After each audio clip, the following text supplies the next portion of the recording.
Hello and welcome into the very first edition of the walkthrough. I am your host, Intern Joe Macheca. A new football season is here, and with that comes new content. So I'm very excited to bring you this new show and new content to all of Gamecock Central's platforms. It's going to be a very fun ride. Here's how it's going to work. Each week, I will be joined by two guests to break down this week's action. This week, South Carolina, unfortunately, lost to UNC in the Duke's Mayo Classic. I have two unreal guests this week to kick things off, Mr. Collyn Taylor and the lovely Miss Kendall Smith. The interview was great. We will get to that after some ads. So without further ado, here's some quick ad break, and we will get into Collyn and Kendall. Yeah, quick shout out to our sponsors over at Liberty Tax. Tax ID is an uncertain feeling you get right before doing your taxes, but you don't have to go through it alone. The tax team at Liberty Tax in Irmo, Lexington, and Columbia will walk you through the process, clear up any confusion, and guarantee you'll get the biggest possible refund or your money back. It's tax time. If you're in a hurry for your refund, call the tax team at Liberty Tax.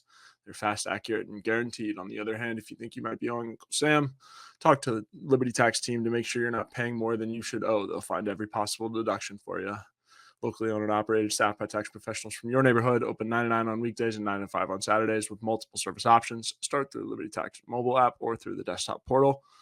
Make an appointment or just walk in. Give a call to upload your tax documents. When you come in, your return will be ready to review and sign. Give them a call at 803-462-5576. Once again, 803-462-5576 for all of your tax needs.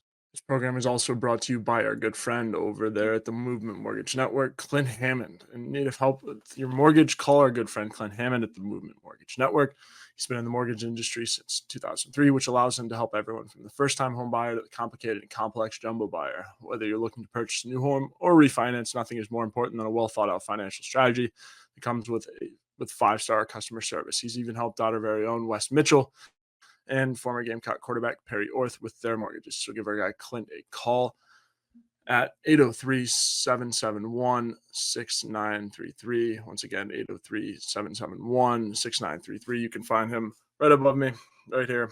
It's always on the top of all of our Gamecock Central programming. So give Clint a call. He's the best. All right, guys, welcome back into the walkthrough. I am finally joined by my two guests. First off, the Colossus of Clout, the icon from Irmo, the one, the only, Mr. Collyn Taylor. Collyn, how are we doing this Sunday afternoon? It's the Beyonce meme. I am tired. That's where we are right now. Got back to Columbia at about 2:30. Got to sleep at about 3. Woke up at about 8. Been working most of my day since then. So gonna be like that today, and we'll I know Kendall's in a very similar boat, so we're in a lot of very similar situations. As we get into our second guest on the panel, the queen of the Queen City, the one, the only, Miss Kendall Smith. Kendall, how are we? Well, Joe, I'm great. Thank you so much for having me on today. I'm kind of like Collyn. I'm a little bit delirious right now still. It's about noon, 12:42 to be exact, on a lovely Sunday afternoon. I worked for, I think, 21 hours yesterday straight. So it was a long day for sure, but I'm glad football is back despite some of the disappointment of yesterday. Yeah, absolutely. You keyed on it. Football season is back, as are our sleep schedules. Not necessarily back on track, but sleep schedules are never on track during football season. Never on track. So we sleep in May, I suppose. All right, so guys, you tell me when we get to sleep. Yeah, about to say, tell me when we get to sleep there, Joe. Baseball. Yeah, not baseball season. Not during baseball season. July, maybe even. So yeah, getting into the game. You guys were there in Charlotte. Give me your initial reactions, just first thoughts of the game last night. Yeah, Kendall, you want to go first on that one? Yeah, I can go first. I mean, obviously, like I just said, I think the word that comes to mind first is just disappointing. You know, you head into this season, you have a lot of expectation, you have a lot of excitement surrounding the program and surrounding the team. And you've heard about a lot of the steps that they've taken to improve and make progress and get better. And I feel like last night we didn't see that in a lot of ways. You know, there can be multiple fingers pointed at multiple different things for why the game didn't go the way that South Carolina wanted it to. But I think a lot of people would agree with me when I say, in my opinion, the main issue was the offensive line. We can break that down a little bit more as the show continues, but Spencer Rattler was just getting attacked and attacked and attacked. And I think for what he endured in that game, he actually played pretty well. So I was impressed with Spencer Rattler's poise. That's a positive from that game. But the not so positive is that the O-line basically gave him and the running backs no opportunities to create any plays worth anything. So those were my overall impressions. Obviously, Drake May, really, really good quarterback. South Carolina gave him ages to make plays, quite the contrary to what Spencer Rattler was able to do back there. But I think the defense had its struggles as well. I will say Xavier Legette, really, really good. Mitch Jeter crushed the onside kick. So a couple little positives sprinkled in there, but my word of last night would just be disappointing. I would also say underwhelming. I just don't think that this team came to play in a primetime opportunity with College game day there. And that's upsetting if you're a South Carolina fan, because you finally get those bright lights. You finally get that big time moment and you don't. Yeah, and I'll kind of echo that. It's less maybe about losing the game, because North Carolina's a good team. They're obviously, top 25. They're in the advanced metrics, they were a top 25 team going into the year. It's more how you lost, I think, too. North Carolina largely dictated the tempo and the physicality for the entire game. South Carolina, like Kendall talked about, that offensive line just point blank wasn't good. You're averaging 3 yards a carry, sack adjusted. You allow – I don't believe there were any players – there might have been a very small handful, if that, who were alive the last time South Carolina allowed 9 sacks and 16 tackles for loss in a game. They haven't done it since at least 2000. So you're talking about a performance where you saw flashes.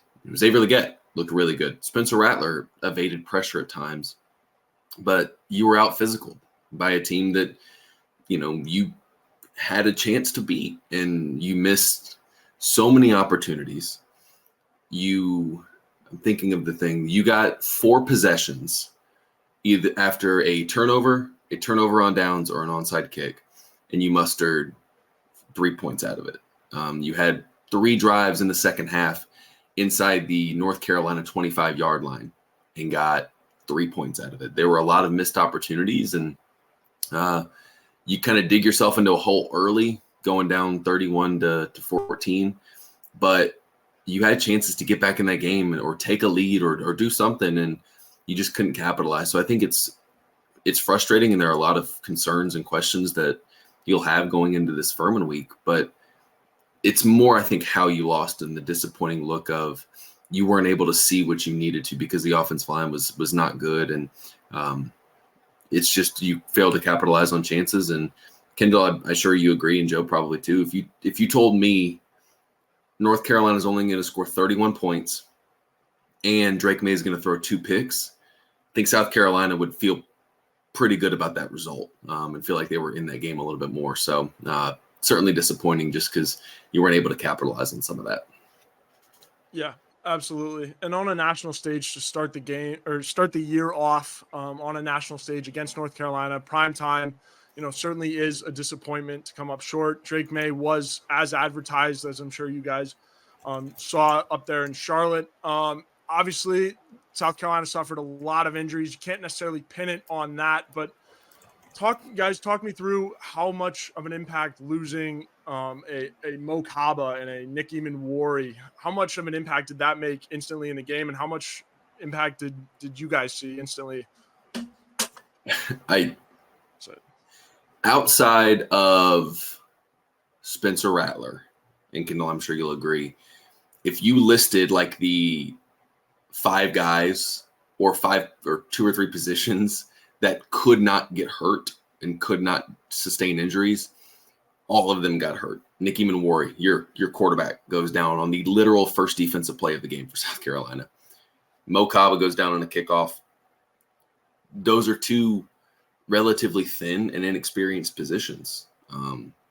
Then you lose Casey Henry, your starting right tackle, on the first or second offensive series. That's a thin position.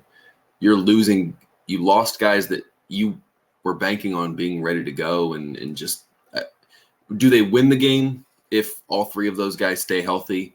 Who knows? It's hard to project, but I don't think you see as many breakdowns in the secondary with Nicky Manwari out there.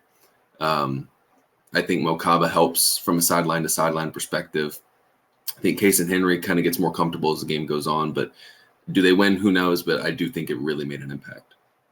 Yeah, I agree with everything that Collyn said. I think he hit the nail right on the head. And then you've got Juice Wells also, who didn't finish the game either. So that's a punch in the gut for South Carolina on the offense too. We talked about Xavier Legette. He really stepped up. He was fantastic last night. He had a couple of those 50-50 balls that he was incredibly impressive on. But a guy like Juice is really important to your offense. If you're South Carolina, we saw what he was able to do all of last season, the Spencer Rattler, Juice Wells connection. You didn't get to see much of that last night either. So yes, it was hard for South Carolina to lose those players. But at the end of the day, if you want to compete with the best teams in the country, you have to be able to have that next man up mentality. And you think about an Alabama or a Georgia, if their starter goes out at any given position group, they've got 1, 2, 3 guys right behind them that can come in. And I'm not saying those guys are as good as the starter, but they're going to be serviceable and they're going to be able to go in there and get it done. So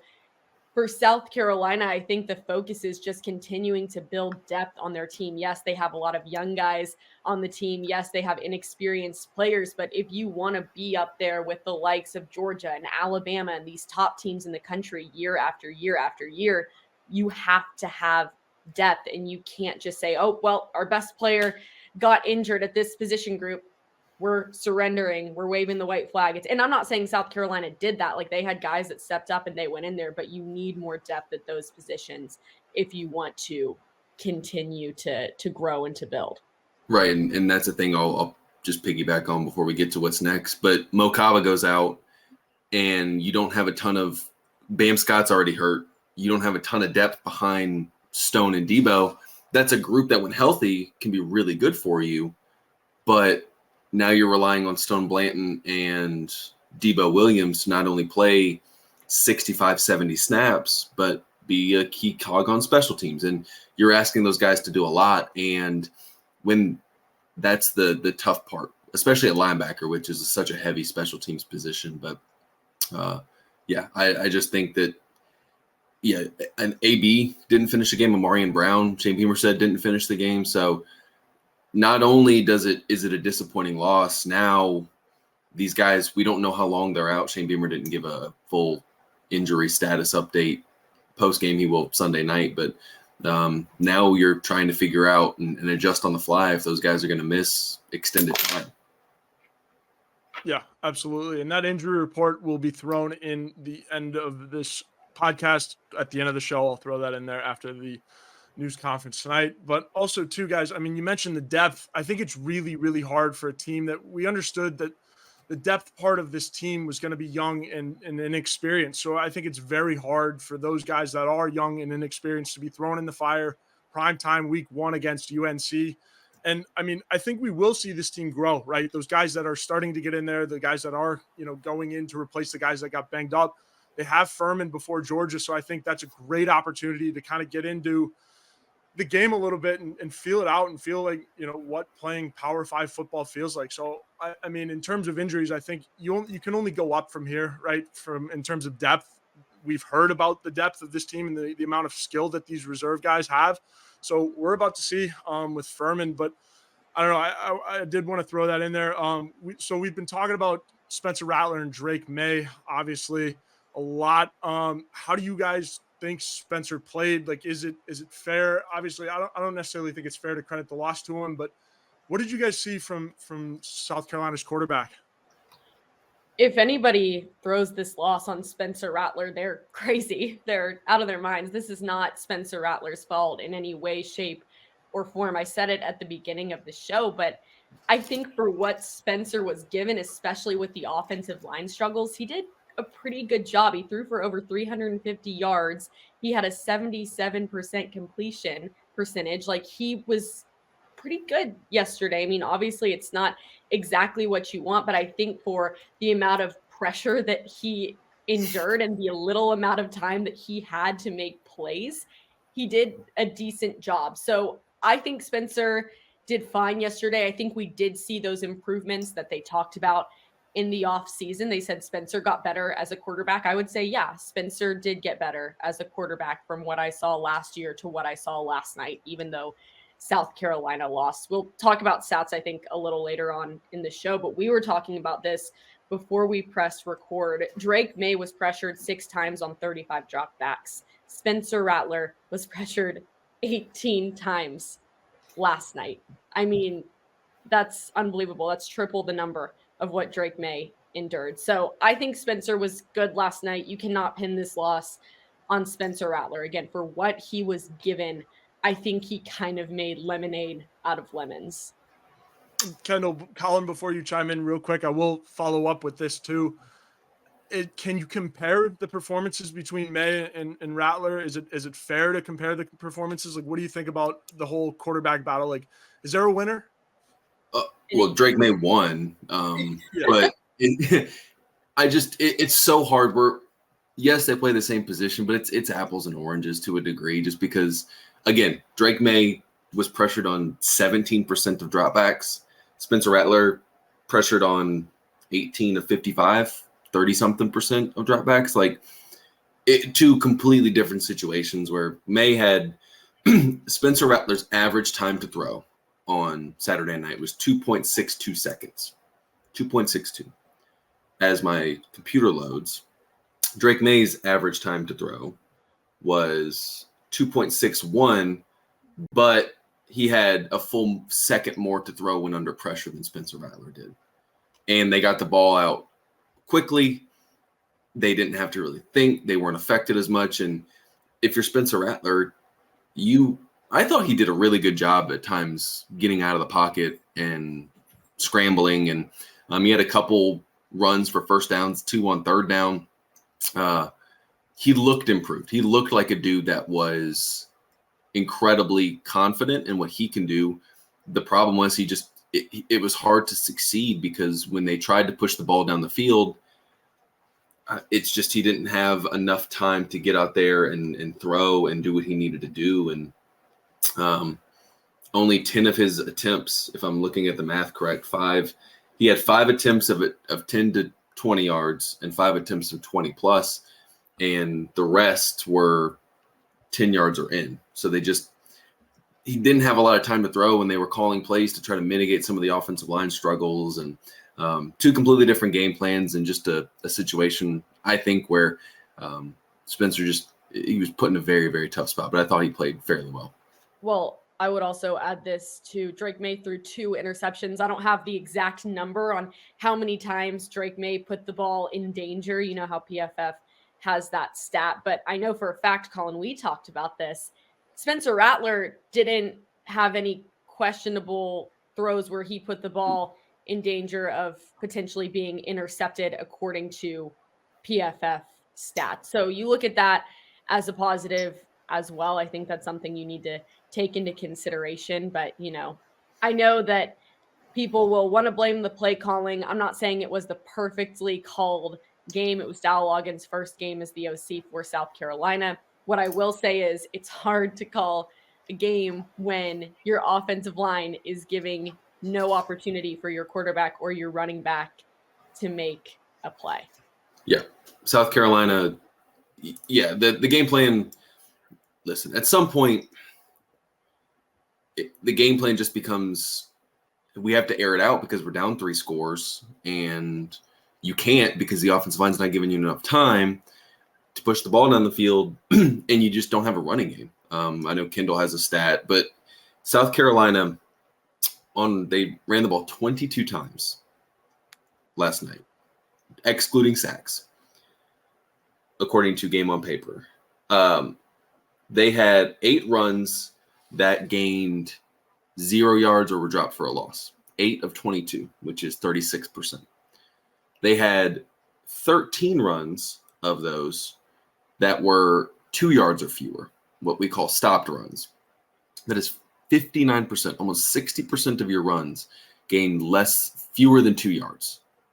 It's not good enough when you're a team that has to pass the ball a ton. It allows that North Carolina defense to know what's coming, and that's just it's not good for anybody. Yeah. I'll add one more thing here. I'm sorry, Joe, to cut you off. No, Collyn go and ahead, I are Ken. getting on a roll with Absolutely. this question. You get us started, and we're like, we're I not love going it. to No, stop. I love it. It means the You're questions going to are have to good. mute us here in a second. But Yeah. the other thing that I'll add, I think from a play calling perspective, at least in my opinion, I get it. Like, you don't have a lot to work with there, as I've already said, because it's just hard to make a play in those circumstances. I do think that South Carolina ran the ball with Dakarrion Joyner a little bit too much for my personal liking. Nothing against Dakarrion Joyner. I think he's a great guy. He's a great athlete. And I think there were flashes last night where you were like, wow, like for a guy who just got put in this situation as a running back this season, he looks pretty darn good. So hats off to him for that. But if it were me, and I know this is easier said than done because you have to take a lot of other things into consideration with it, but I would put, I think, a little bit more stake and a little bit more emphasis on giving more opportunities to my 5-star quarterback than I would to someone who just got put into the position of running back. That would be my personal opinion. But again, I'm not the offensive coordinator. I'll never be an offensive coordinator. I'm just the peanut gallery observing from the sidelines. Kendall, maybe you'll get the call for the next OC opening. We will see here at South Carolina. But no, so I think Spencer Rattler had a decent game. I mean, with what he was given. Obviously you can't do a whole lot when you have a run game as non-existent as South Carolina's was on Saturday night. Guys, going forward, how do you fix the run game? Can you? Collyn, I'll let you do the honor. We don't want to touch it. You take it first. I do. I always subscribe to the idea that it's never as good as it seems, and it's never as bad as it seems. Do I think that the run game was good? No, it was very bad last night, and nearly every single number tended to back that up. Not just running back, but offensive line, everything. You have to bank on the offensive line playing better than they did against North Carolina. Dakarrion Joyner just getting a little bit more comfortable doing it, and maybe scheming up ways to get the ball in the perimeter where you don't have to running in between the tackles every single play, and you're able to get the ball in space a little bit more. But some of it's scheme, and some of it's just dudes got to play better. I would echo everything that Collyn said. I don't think there's much more you can do outside of that. At the end of the day, I don't like this quote at all. I actually can't stand the quote. It is what it is. So I don't want to say that, but like, you kind of have what you got at the end of the day. So you have to figure out a way to make do with what you have. And I don't know if it's necessarily that you're going to see this huge growth in the offensive line from the start of the season to the end of the season. You might. That's what South Carolina fans hope for. And I'm not going to say that isn't going to happen, but it's probably a little bit more unlikely that you're going to see that big of a jump in the O-line versus maybe you'll see a little bit more success if South Carolina is able to do a few things differently. I think Dakarrion Joyner, how many carries did he have last night? 12 carries last night. I don't know why. It seems like a lot more than that to me. It seems like a lot more than 12 carries. But I think, and we knew that coming into the season, running back was a position that didn't have a ton of depth, and you were kind of stringing some things together over there. But I think there also needs to be a way to maybe try to incorporate a few other people into the situation too. So that would be my take on it. Again, you kind of have what you got. So you hope that the offensive line takes a couple of steps forward, and then you hope with a little creativity, you're able to make a little bit more happen. But if it were me, I would be relying a lot more on the passing game and Spencer Rattler, my star quarterback, than the run game. Not to say you should abandon the run game. It needs to be a part of any good, strong offensive scheme. But I think that the pass game is where South Carolina really thrives compared to the run game. Yeah, absolutely. And I mean, we've been in this business for a little while now. We know that numbers can lie. Obviously, in the box score, Spencer Rattler has negative 22 rushing yards, and that's because college they count sacks against your rushing totals. But if you really look into the stats, Spencer Rattler led the team in rushing. What were his exact numbers on that? So PFF has him at 43 yards rushing, whereas DeCarrion Joyner had 23, Juju McDowell -1, and Xavier Legette -2. So Rattler, all of those yards came on scrambles, but so not a lot of success point blank period in the designed run game, and a lot of it was Spencer Rattler escaping pressure and scrambling for 43 yards. Yeah, absolutely. And I mean, kind of getting into the stats a little bit, Collyn, I know you are a big stat guy. Do you have a stat that jumps off the tape to you? And like every time we have you on, I'm gonna have you give me a stat. Give me something, man. What you got? Yeah, I am a big fan of success rate in terms of being able to explain things. So South Carolina had a 37% success rate on the day, which it measures how frequently you're moving the chains if you're staying on schedule. 37% success rate. North Carolina had a 48% success rate.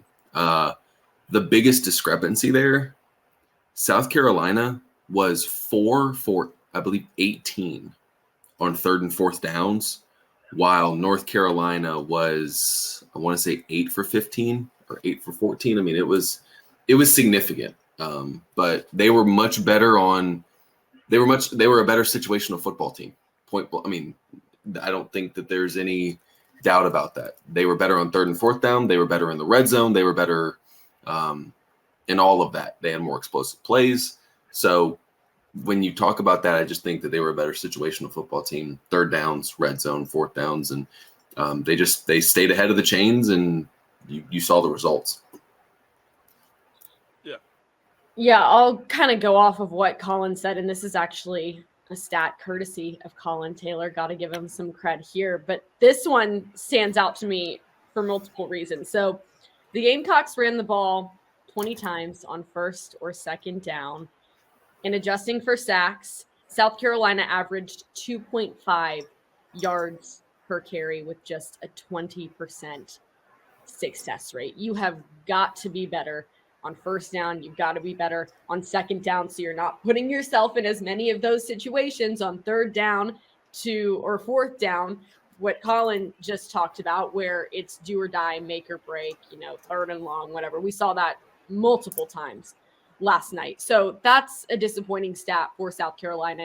It stands out to me, and it's an issue we talked about last year too with the offense in some ways. It's like you have to be able to get things going on 1st down, get things going on 2nd down if you want to have a sustainable offense that's able to stay out there on the field. When South Carolina goes out there on their first offensive drive of the year and they go 3 and out, and then you get back on the other side of things, you're on defense, North Carolina marches right down the field, you almost have a potential targeting call, you get a couple of your players hurt. It's like, not to say the 3 and out started the domino effect of bad things, but it's just not the way that you want things to go if you're South Carolina. Yeah, and absolutely. I would like to say too, so South Carolina on 3rd and 4th downs, 4 for 18, North Carolina 9 of 15. So 60% to 22.2%. And I think North Carolina averaged 5 yards to go on 3rd down. Average down in distance on 3rd down was 5 yards. South Carolina was in the 8s. It's not sustainable. When your average down in distance, as my spreadsheet loads, I want to say it was 11 yards to go on 2nd down. So when you have these negative plays, penalties, stuffed runs on 1st downs, it puts you behind the 8 ball 6 ways to Sunday. And it's really hard. You could have Joe Montana out there. You could have Tom Brady, Patrick Mahomes. And if it's constantly 2nd and 11, 3rd and 8, they're going to look pedestrian. So it's, average down in distance on 2nd down was 11.4 yards. Average down in distance on 3rd down was 8.6. They averaged 1.6 yards on 3rd down last night. 1.6 yards on third down. Not good enough. No, not good enough. It's not good enough. Plain and simple.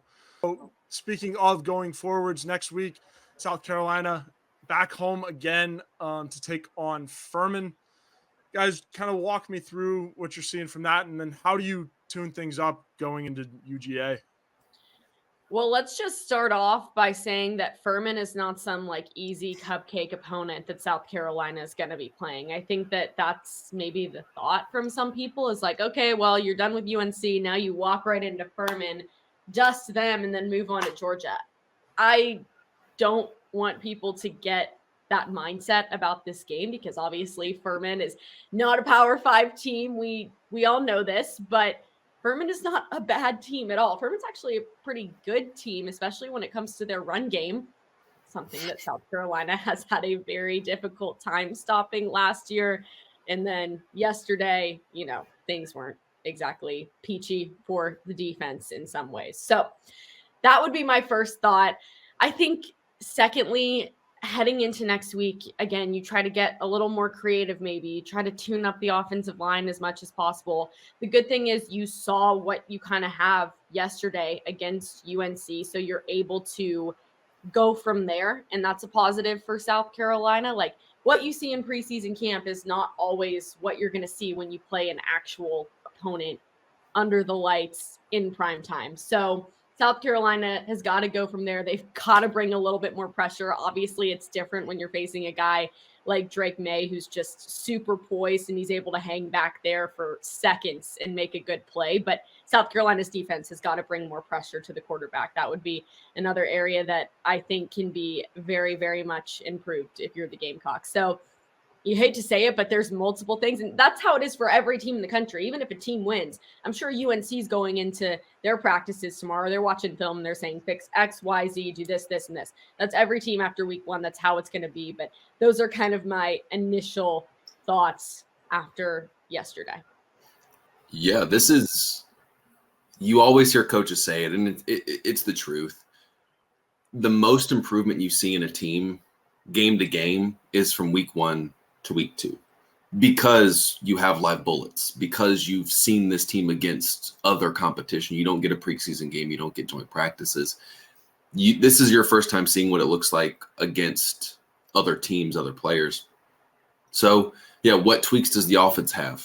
Do you shift personnel around? How much, if you're South Carolina, I think you would love to get up 24, 25 points early and just get as many young guys in there as possible to see what you have, because these young guys are going to have to play. If you're South Carolina, you're going to be a double-digit favorite, even if a spread, unless they don't put a spread out for this game. But you should win this game by double digits. The issue now becomes, after Furman, you got to get things right. And you don't get to ease into it.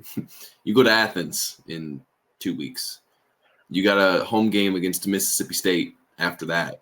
And then you got to go to Knoxville. And Tennessee ain't too happy with South Carolina right now, given what happened last year. So it's a tough stretch now, because you lost this first game, and it was going to be a tough stretch regardless. But you have to find a way to figure out some of this stuff to be more competitive. Not to say they weren't competitive, but it felt like North Carolina dictated the game really from the jump, and you got to find a way to fix some of those issues. That way you can do some dictating as well. Yeah, absolutely. I love the points, guys. One more question before I let you guys plug everything and we can get out of here. Obviously, the Shane Beamer era at South Carolina, a big word that gets thrown around a lot is culture. My question to you guys is, how far can culture take you? And especially with a season or a schedule that's one of the toughest in all of college football, how far does culture take you this year? Yeah, I think you saw it last year. We were all there. You get housed at Florida, 38-6. You come back the next 2 weeks and you beat Tennessee and Clemson in back-to-back weeks, and it wasn't all pretty, but you do those things, and they can't take that away from you. And I think that's because you have some belief, and there's a lot of belief on this team. Listen, this is I know there's a lot of doom and gloom. When we talked a lot about doom and gloom on this show, there's a lot to like too. If you can figure out some of these issues, and if you can shore up the lines of scrimmage and get these young guys ready to go, there is a lot to like because you have skill talent. So the culture, you've built it up to where you have a lot of really good leaders, Tonka Hemingway, Spencer Rattler, all of those guys. It's up to them now to keep those young guys engaged, because these freshmen, these, other guys probably never gone and had a disappointing game like that. They've always been the best player on the field. They've never really had a ton of growing pains. How do you keep the younger guys engaged and not down on themselves and consistent week to week? And that's up to Nick Emenwari. That's up to Spencer Rattler and Juice Wells and Xavier Legette and all those guys. And I think it'll help, because I don't think this is a team that spirals. Does that mean they're going to go out there and win the next 10 games? Who knows? But this is not a team that's going to just crumble.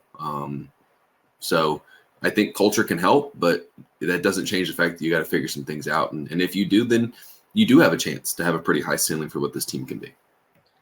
Yeah, I completely agree with everything that Collyn just said right there. I think that, believing in your team and having confidence in what you can do and really buying into what Shane Beamer and the coaches have to say is important, because if you don't respect the culture of your program, then you probably don't respect your coaches who are trying to instill that culture. And then that just creates a domino effect. And you need everyone to really believe and take pride in what you're trying to do as a team and as a program. So again, I don't think culture is going to win you every single game, but I think it gives you reason to keep your head up, and it gives you a reason to keep moving forward if you're South Carolina, knowing that, you've got each other's backs. Like, something that I liked a lot last night is Spencer does his post-game gaggle with the media, and he took responsibility for things that I was like, that's not even your fault. Like, I don't think that some of the things that he was talking about were his problem or his fault, but he was like, look, like,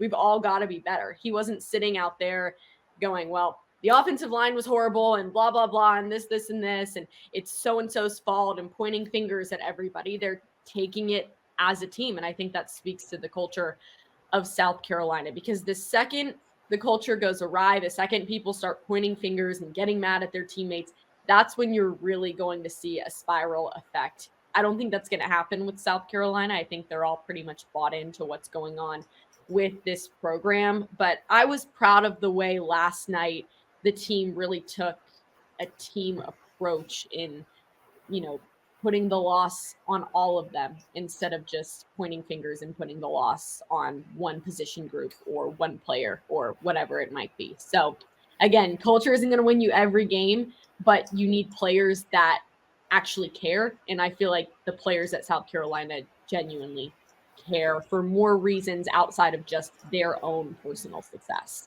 Yeah, culture might not win you every game, but it does certainly help the bottom from falling out. And again, we're not doom and gloom here. We want to get that across. It was a disappointing game. South Carolina probably, should have played better. We're not saying they shouldn't have, but culture helps the bottom not fall out. And when you have such a disappointing loss in such a big moment, some teams, the bottom does fall out and you can spiral. I don't think that's the case for this group this year.